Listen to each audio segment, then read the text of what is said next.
Olá, meu nome é Eduardo Starosta e esse é o canal Fora de Curva. Falando em Fora de Curva, eu vou ter que confessar uma coisa para vocês hoje.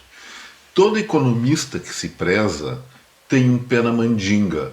Afinal de contas, como é que a gente vai prever o futuro se não é mexendo nos biriba, nos búzios e outras coisas por aí? Mas além de ser mandingueiro, os economistas que se prezam também são metidos a detetive. É que não tem muita graça ficar simplesmente vendo aquelas informações de mercado sobre dólar subindo e caindo, sobre a bolsa de valores, sobre inflação, produção.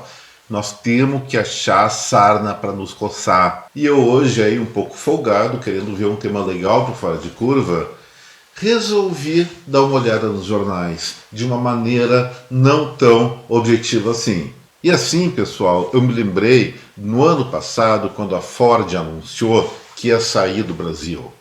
Lógico, a gente ficou meio traído pela posição da indústria por essa decisão, mas algumas semanas atrás eu também havia antecipado, poxa, a Volkswagen talvez esteja trilhando o mesmo caminho, em função da brutal queda da montadora na participação do mercado brasileiro. E vendo outras notícias mais recentes, nós temos que a Caoa Chery, ela simplesmente fechou uma unidade mais moderna, diz que vai reabrir daqui 5 anos com automóveis elétricos, demitindo quase um pouco mais de 500 pessoas. A Ford, voltando a falar dela, ela vendeu a sua fábrica em São Bernardo do Campo e agora de Taubaté, não para outras montadoras de veículos, mas sim para empresas de construção civil, ou seja, vão desmantelar o parque industrial completamente e fazer prédios ou outras coisas, mas para atividades urbanas provavelmente. E de uma forma mais indireta nesse contexto, a Renault lá no Paraná, ela está numa greve já há 12 dias e já deixou de produzir cerca de 5 mil carros nesse período. As confusões que estão acontecendo lá têm a ver com a questão de discussão, de participação dos resultados, enfim, tem alguns problemas lá que seguramente têm a ver com o novo contexto da indústria automobilística aqui no Brasil e talvez no mundo. Tudo bem, isso aí são fatos, mas esses fatos me despertaram uma certa curiosidade. O que será que está acontecendo de maneira estrutural com a indústria automobilística brasileira? Sim, é verdade, existe uma tendência global que está mais em palavras que em atos, pelo menos aqui no Brasil, em outros países eu não posso dizer a mesma coisa, de trocar os motores de combustão interna pelos elétricos e também parece que há um maior desinteresse dessa população mais jovem por ter seu próprio carro. Mas isso aí tudo são dados qualitativos, não são quantificados ainda. E aí eu fui procurar, o que está acontecendo? Por que será que a Ford saiu? A Volkswagen reduziu muito sua produção, a Caoa fechou uma fábrica, ou seja, nós temos indícios que esse setor da indústria brasileira, que é tão importante, aparentemente está caminhando para uma zona meio nebulosa, se já não está nela. E aí eu resolvi investigar, fui dar uma de detetive. E economista, quando quer dar uma de investigador, ele faz um pouquinho diferente.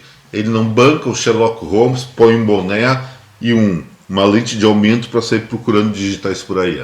Ele vai para as planilhas. E aí eu fui para a base de informações da Anfávia, a Associação Nacional de Fabricantes de Veículos. Eles têm disponível lá uma série histórica desde os anos 50 do licenciamento de veículos, e foi isso que eu peguei. E olha só que ilustração interessante que resultou dessa investigação que eu estou comentando para vocês. Nesse gráfico, gente, nós temos desde 77 até o ano passado, 2021, a evolução do número de habitantes no Brasil por veículo licenciado. Olha só, lá no final dos anos 70, eram 14 pessoas por veículo, ou seja, não dava para lotar um Fusca, até uma Kombi não dava para lotar, talvez uma minivan das maiores, aí, mas era pouco carro para muita gente. E, naturalmente, considerando aí que a duração média, o tempo médio de vida útil de um carro aqui no Brasil é 20 anos.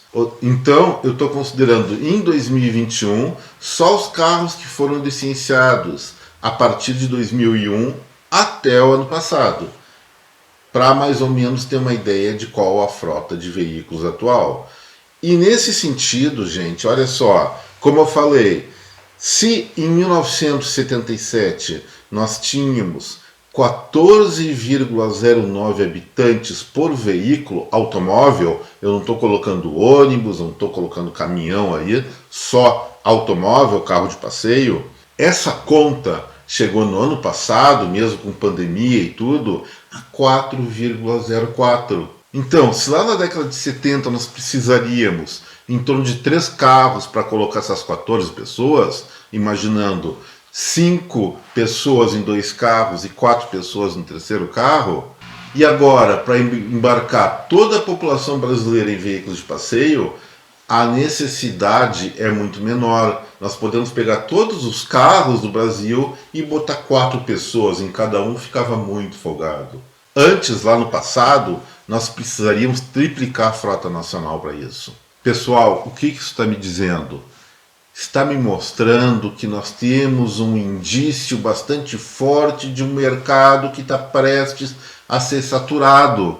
Considerando esses números e mais aquilo que eu falei, que as pessoas mais jovens são menos interessadas em ter o próprio veículo, em ter o próprio carro, preferem, inclusive, isso eu vejo pelas minhas sobrinhas, por várias pessoas aí, familiares próximos com menor idade, preferem pegar um aplicativo ao invés de dirigir por eles próprios, significa sim uma mudança de comportamento e uma mudança de perfil de mercado. E isso sim, pessoal, justifica a saída de montadoras aqui do Brasil, especialmente tendo em vista que lá em 2030, segundo as previsões mais conservadoras, esse modo de condução baseado em veículos de combustão interna deve ser cada vez mais restrito. Em 2030, a Fiat, que é a mais conservadora que eu falei, pretende fabricar todos os seus carros só a partir de modelos elétricos. Não sei se vai ter híbrido no meio. O Brasil, sim, está atrasado nisso, não por uma questão de capacidade industrial, mas sim pela falta de disponibilidade, que isso já não ocorre nos Estados Unidos e Europa, de postos de carga elétrica em abundância nas cidades e nas estradas do país. Resolvendo essa infraestrutura, seguramente a dinâmica do mercado brasileiro vai mudar mesmo. Então, pessoal, é claro que a Ford não ia abandonar o mercado brasileiro, que é um dos maiores do mundo, a Volkswagen não ia aceitar, assim de mão beijada, perder tanto mercado aqui no Brasil, se não tivesse um plano bastante razoável, bastante consistente para o futuro. Eventualmente, alguma indústria pode aproveitar, sim, esse momento de vazio que essas duas montadoras estão deixando aqui no Brasil, especialmente a Ford que caiu fora, e entrar no mercado com produtos baratos e que interessem ainda o consumidor brasileiro. Mas tem uma forte tendência aí de esgotamento de mercado. Lógico que isso aí não vai acontecer da noite para o dia.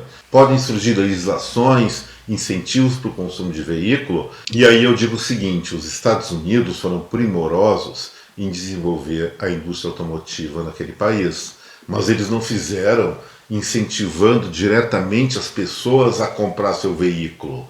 Não, isso foi papel das indústrias convencer o consumidor que o produto deles valia a pena de se possuir. O grande lobby ao nível institucional dos americanos foi o quê? Abrir estradas para não ter congestionamento, para os carros poderem trafegar. E vamos falar a verdade, pessoal, as nossas estradas aqui, se bem que nos últimos anos várias delas têm melhorado, têm se modernizado, mas nós temos uma estrutura rodoviária ainda muito precária, tanto em termos urbanos como em termos interestaduais e intermunicipais aqui no Brasil. Eu pessoalmente acredito que já passou o tempo de fazer brutais investimentos nesse sentido. Sim, precisamos de novas estradas, mas pontuais. Por quê? Porque essa é uma tecnologia, esse é um modo de condução que parece que vai ficar no passado a partir das próximas décadas.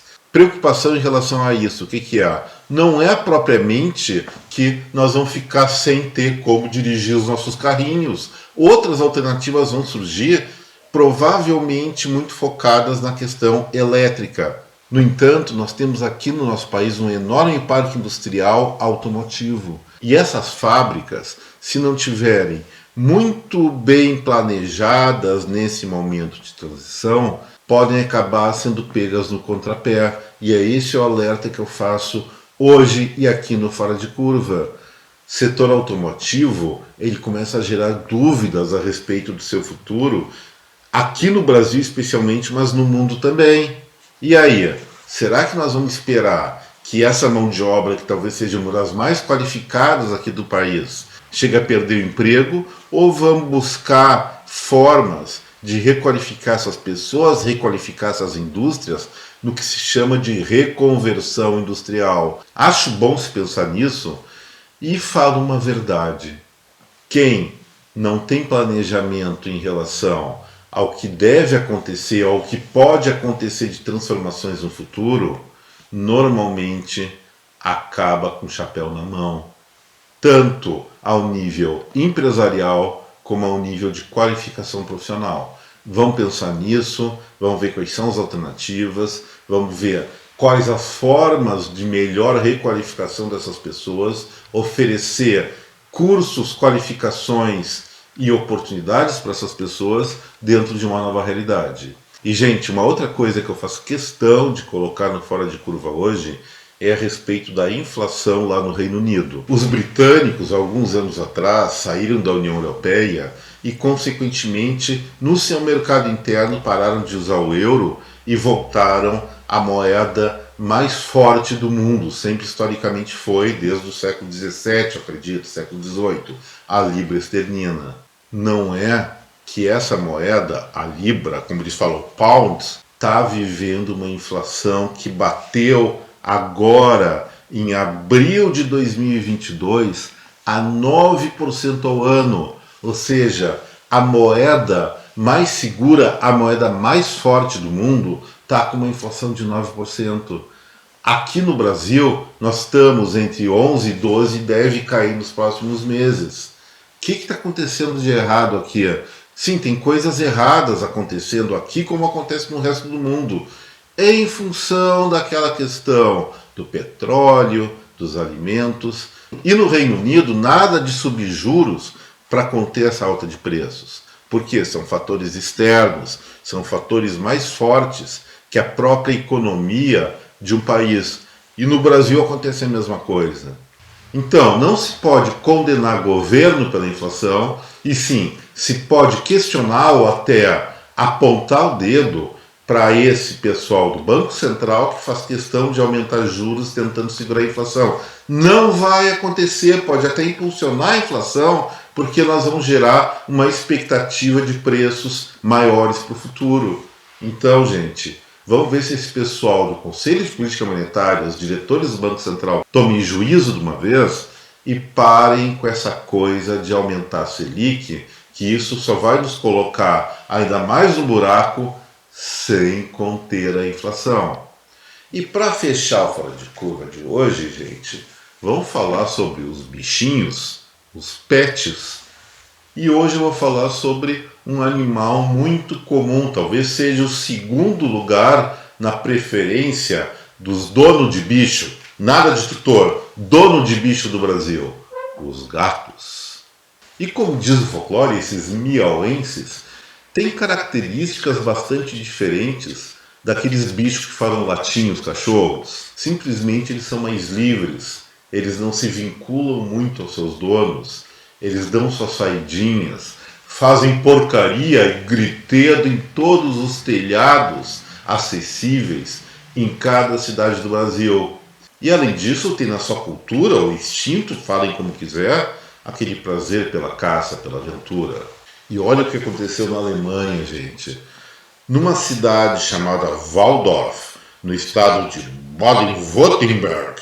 Espero que a minha cunhada Michelle austríaca goste da minha pronúncia, que ela fala alemão. Mas nessa cidade que eu me recuso a repetir o nome, baixaram uma lei que proíbe os gatos a sair nas ruas. Essa proibição, segundo os legisladores de lá, vai até pelo menos ao final de agosto. Qual é o objetivo?